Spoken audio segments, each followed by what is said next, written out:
Tô fazendo a terceira parte do vídeo.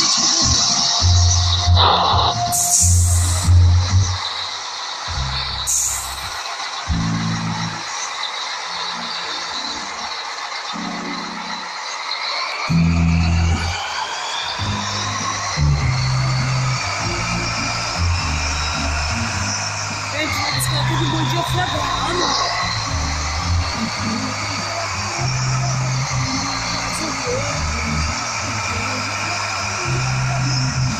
Vai ver tanto que eu consegui ser de terceiro no jogo.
Eu não vou perder pra pegar não, se eu tô prestando não.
E o que eu tô funcionando?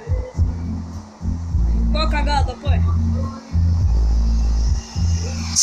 eu tô fazendo? Tô descendo esse caminhão embolado sem estar ligado.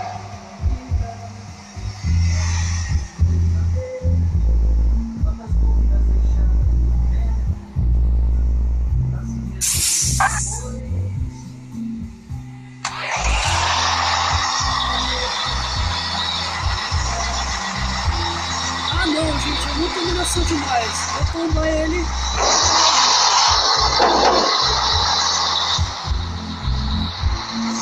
Trabalha aqui nessa vale. Já era.